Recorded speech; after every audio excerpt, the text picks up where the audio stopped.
Some truths are too vast for words. Life, death, existence. The mysteries we all live, yet rarely understand. What if you could see beyond the body and mind and meet the witness within you? This journey is not about theories. It's the science of the soul. From learning to indulgence to freedom and evolution. It's about living in the world, yet becoming free from it. Leaving life in full awareness, united with the infinite. If your heart longs to know the Creator, stay with me. Your journey into the truth begins now. This satsang is about the knowledge of life, death, and existence. There can be no greater satsang than one in which you come to know life, understand death, and realize the truth of existence. All our scriptures are written on these very subjects, yet we do not truly know what our life is, why we are born, or why God created this universe. You may read countless scriptures and books, but you will not gain the real knowledge of these truths. Even about death, we only have superficial understanding. Some die at 50, some at 100, and some at 120.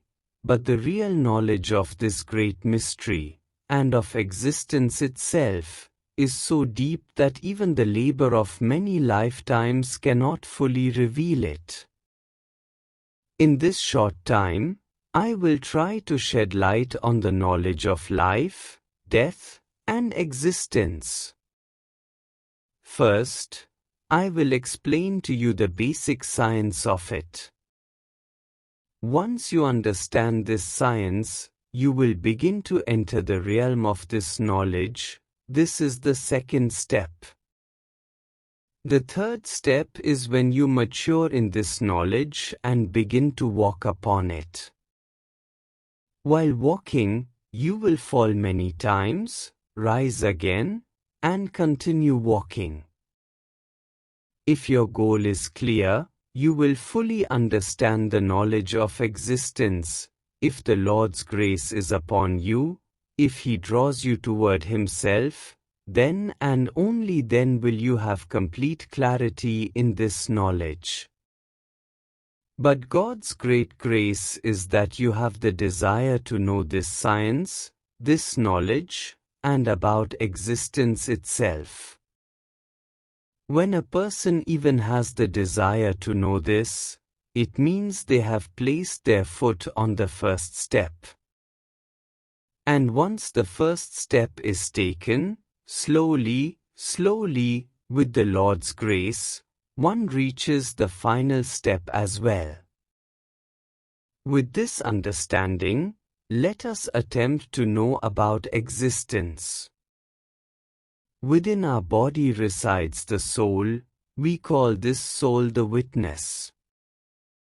Sometimes it is called the witness, sometimes the atman, the self, and sometimes awareness. The highest knowledge is the knowledge of the witness, the knowledge of your own soul. You are the seer, the one who sees. Therefore, your vision should be such that while seeing the world outside, you are also aware of the witness within, knowing that all experiences are actually experienced by the witness. Our eyes are merely instruments of seeing outwardly. They never turn inward to see who is the one seeing all this. Perhaps at times in life you have felt that though your eyes are physically fine, you still cannot see anything, meaning, the light of the witness within has been lost. Our eyes can see the beauty of the outside world, but without the witness, the circle is incomplete. Your attention must always be on that witness, because it is through it that we see, hear, and try to know everything. To put it another way, the arrow of your vision should be aimed in two directions. 1. Toward the object you see, and 2. Toward the witness that experiences it. But our arrow usually points in only one direction, outward. It rarely turns inward. If you want to understand existence and the science of existence, the first truth is this: there is a witness within us. And at every moment, while the seer is seeing the scene, we must also remain aware of the witness. If your vision becomes as inward as it is outward, the soul begins to develop. We are born with the soul, it is present within us in seed form, but we do not nurture its growth in life, and that is why we remain far from God. The goal of life should be the development of the soul, the expansion of consciousness. This goal is possible only when you first fully realize this truth, that the witness within, the soul, is the only light. The eyes only see what is outside, but if their direction also turns inward, slowly this light will begin to descend into your life. When this light descends into your life, your state will become such that the witness within you, the object seen, and your act of seeing, all three, will be one. In other words, the knower, the knowing, and the known will merge into a single reality. When these three become one, you will be established in steady wisdom or sthita prajna. Then you will realize that what is within you is the same as what you see outside. All this is a manifestation of God. All this is His divine play. These truths can be spoken in words, but when you directly experience them, when you truly realize that everything is one, the seer, the seeing, and the seen, then that is the knowledge of existence, and that is the supreme knowledge. I remember a short story. There was a woman named Hassan. She would sit in her room, trying to remain in the company of her own soul, and in that very state she would behold God. One day, a guest came to her house. Early in the morning, he went outside to enjoy the fresh air. He called out to Hassan, "Why are you sitting inside? Come outside and see how beautiful is the play of God. The morning is so pleasant." Hassan replied, "You are looking at the play of God outside, but I am gazing at God within myself. You are looking at the reflection of the moon, but I am with the moon itself. Come inside, sit within yourself, then you will truly know God and feel His power. You are looking at the moon outside, I am with the moon itself.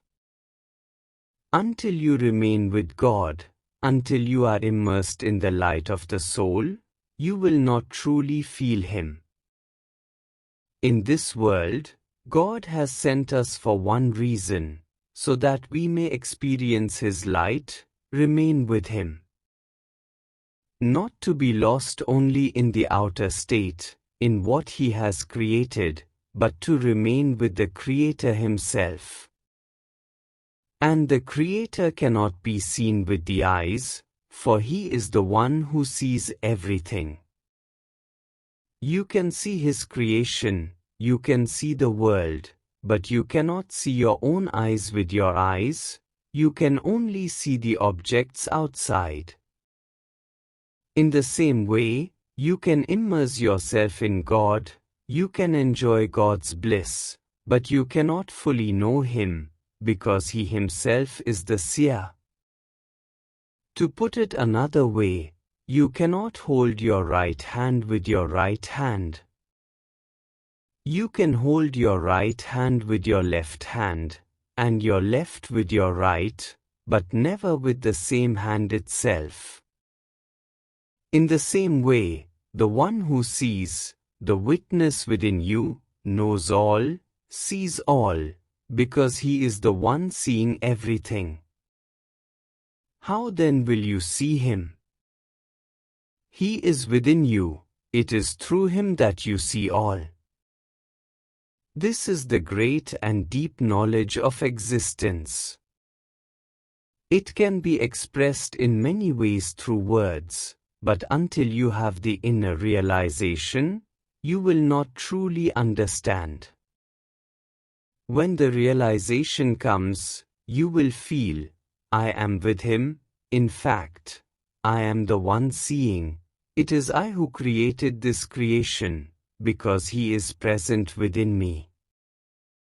This realization is the knowledge of God, the knowledge of the soul. Now we come to the question, what is life? What is living? What is existence? To fully understand life is impossible. You are born, and within you God has come in seed form, that is why you live. This seed form soul must be developed, so that from the seed grows a plant, and from the plant a tree, and while you are alive, its fragrance spreads. This spreading of fragrance is the spreading of the light of your soul, this is self-realization. The purpose of life is only this. Life may be a few days, a few years, or just a few breaths, because life, the soul, resides in this body, and the body is made of physical elements. The food you eat sustains it, and every physical thing has a shelf life. So your life may be 50 years, 100 years, or 120 years, but in the end, this gross state, this body, must perish. Before this gross body ends, we must develop and understand the soul within, the seed that entered at birth, that should be the goal of life. Understanding this is difficult, but if I put it simply, in English, life is made of 4 letters, LIFE. When you arrive in seed form, your first step in life begins with L, learning. If your life is 100 years, the first 20 to 25 years must be spent in learning, in reaching that stage where you are aligned with the developed state of the world. Without that, your evolution will not happen. Learning is the fundamental, basic step of life. In these 25 years, you must understand everything. Life, essentially, is a continuum, meaning, we were born before, and after leaving this world, we return again. In seed form, we carry within us all the knowledge we gathered in previous births. That is why some children are naturally very intelligent, while others are not. It all comes from knowledge gained in past lives. This is another science, we will not go into its depth now. You may be born in any state, but within 25 years you can reach a certain stage based on your inner knowledge. The second step is I, meaning indulgence. God did not create this world just for you alone. He wants the world to grow and expand, and for that, He has placed desires within you. Without desire, life would not multiply, creation would not continue. Even in a child, desires are present in seed form. If these desires are suppressed, that person remains troubled all his life. Therefore, the second set of 25 years is for indulging in life, to enjoy life, to understand its maturity. But your learning must continue. If you abandon learning and focus only on indulgence, your growth will stop, you will not gain wisdom, your knowledge will not expand. That is what we see. When a young person comes into full maturity, he often chases only wealth and neglects knowledge. This is why learning must always remain continuous. So, L is learning, I is indulgence. After that comes F, freedom. This is the third stage, when you must become empty.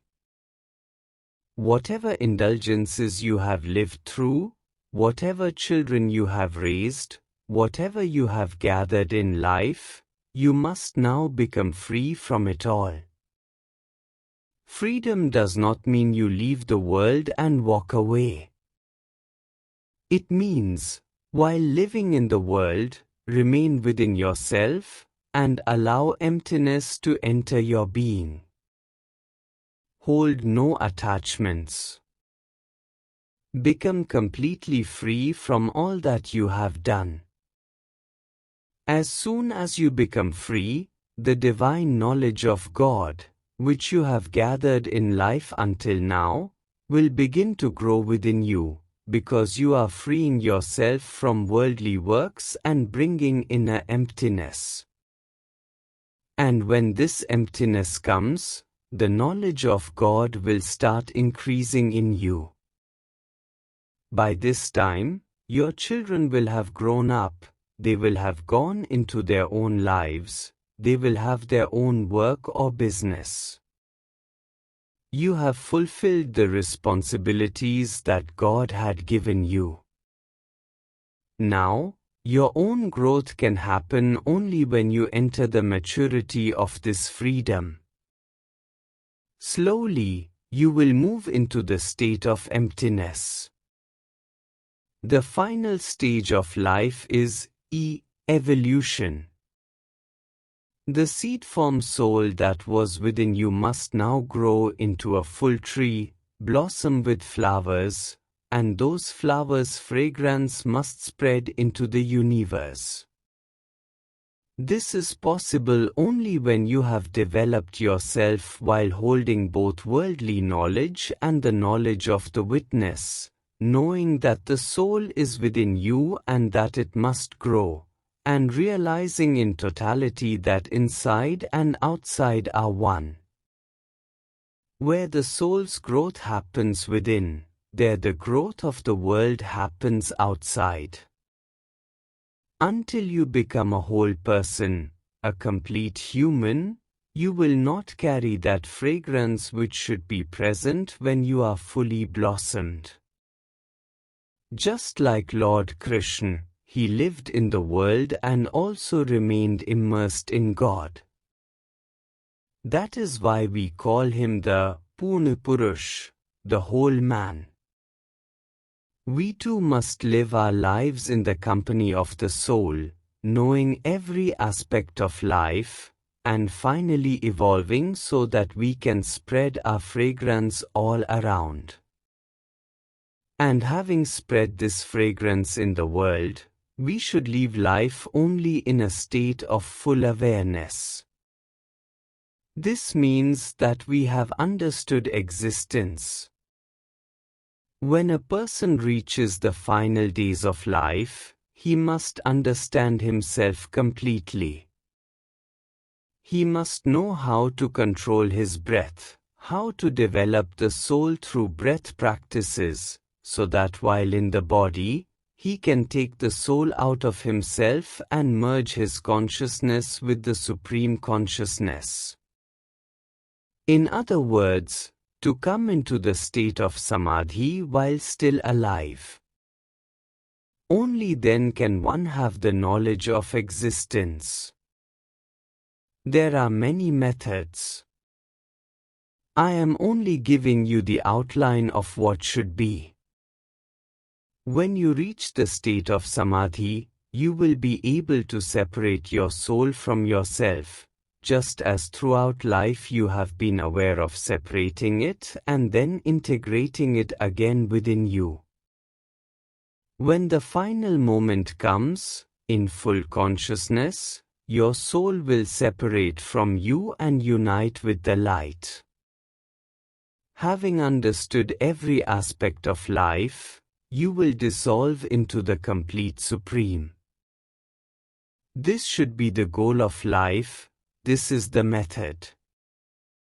And this is only possible when you have the knowledge of the witness, the knowledge of the soul, control over your breath, and you have experienced every method of life in totality. Then, as a complete human being, you can leave this world without any attachment, seeing life as a play, a divine leela of God. God has created us, and we have to see how we have played this leela, how we have lived life at His feet, completing all worldly duties in a state of complete awareness. If you succeed in this, then know that you have understood the science of life. When you understand this science, then bring it into your knowledge, and thereafter live life in such a way that you know the path, and that while living in this body, you must unite with God in full consciousness, so that you do not have to return to this life again. This is the knowledge of existence. This is the method of life, and by following this path of science and wisdom, you can become the complete human being, the Purna Purush. If you achieve this, then know that your life has been successful. This is what I wanted to say in brief. No matter how much we expand on it, it will still feel less. As we go along, we will expand on it in every satsang in one form or another. Thank you.